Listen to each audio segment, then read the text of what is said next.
bud.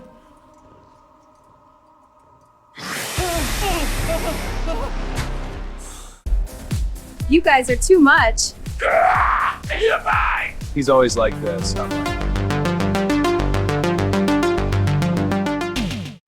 Jeremy Herbert directs and co-writes Blood and Rust. And this is a lower budget vampire movie. What's the story? Well, it focuses primarily on this guy who works in a kind of like a diner. He owns it after his father was killed in mysterious circumstances. And he has a relationship with the kind of the homeless population. He sort of gives them the kind of scraps and stuff after work, you know, stuff that wasn't eaten and all the rest of it. So he starts noticing when they are dwindling in numbers. Then he runs across this guy who is like a kind of drifter who saves him from what appears to be a vampire attack. And then the two of them then team up to try and take down this group of vampires that consists of like these drone mindless feral vampires and like a head vampire who is more sentient, basically. What will happen? You'll have to watch the movie and find out. So let's talk about it. What do you think works in this movie's favour? Now, this is a lower budget movie, but I've got to say, I think the movie's relatively well put together on a technical level. It's pretty well shot. You know, it's all technically sound. I think all the kind of the sound design, you know, photography, all the rest of it, lighting, it's all pretty good, and it actually looks pretty slick, I have to say.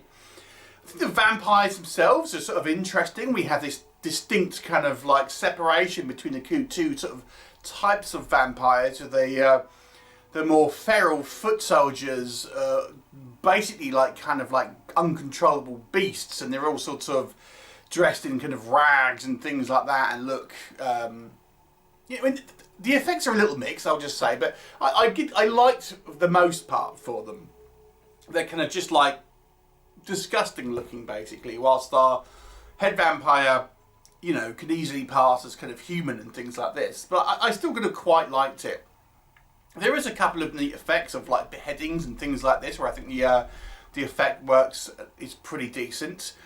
I think there are some kind of like amusing, I wouldn't say laugh out loud comedy moments, but there are certainly some sort of amusing bits, some mildly amusing bits. There's a scene, for example, where our main character is distracting his kind of girlfriend who works at a kind of like roadkill disposal plant or something, and the other guy is like bringing in all the corpses of these dead vampires to kind of burn behind him. So that, you know, there's some kind of like some kind of funnier moments here, and I gotta say, I think the third act of the movie does pick up a little bit. Now, why I say that is because I think one of the main sins of this movie is it has this really like low energy feel to it. The third act, I should say, a little bit more going on.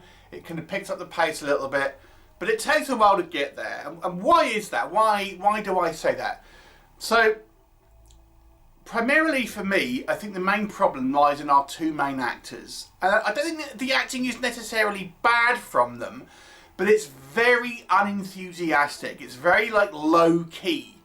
So both of these kind of, these two main characters both seem very introverted. They both seem very quiet, very sort of unreactive to things, and just kind of like, just sort of have no real charisma about them is the best way I would kind of describe it. They just kind of are there having these kind of like low-key kind of conversations, and you never really feel like, A, you get to know the characters particularly well, and then secondly, the way that their performance is that they're just so like unenthusiastic about their kind of the roles. Like I said, they're very like nonchalant about the whole thing, and you just feel like they're just not particularly engaging as characters.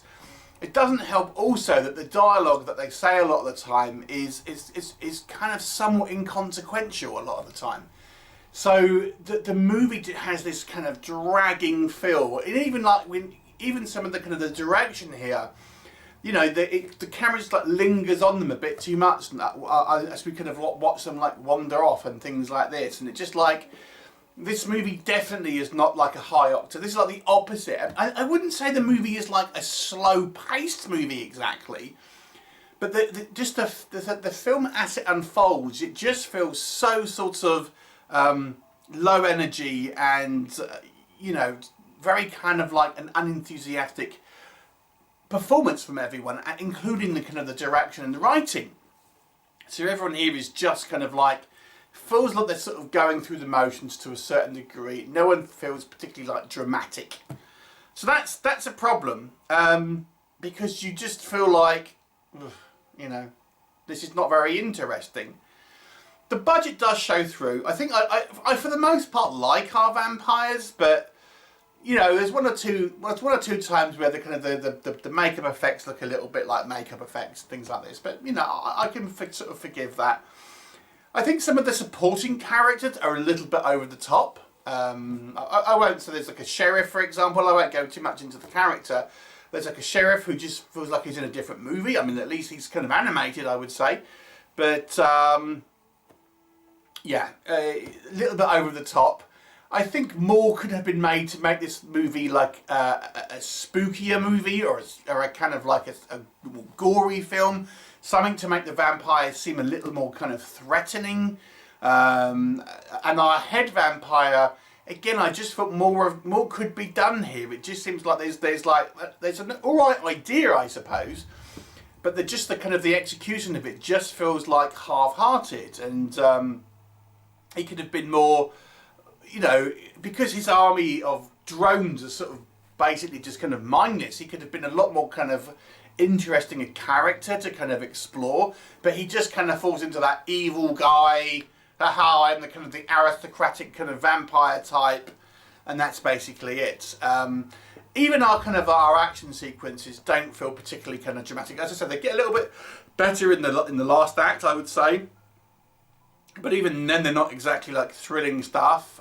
You know, the stunt work, the kind of the camera work, it just feels sort of very much going through the motions. So the movie ultimately is somewhat of a disappointing affair, I would suggest. I mean, if you're just a hardcore vampire fanatic, you might want to check it out, but it's not the most interesting of movies, which is a shame, because even though it's not a particularly original movie either, there could have been an interesting thing here, I think, had the direction gone in a little bit of a different take of it all. So yeah, it's going to be a 4 out of 10 for me. What were your thoughts? If you did it, leave me comments and I'll look forward to seeing you next time. Subscribe now or face my fury.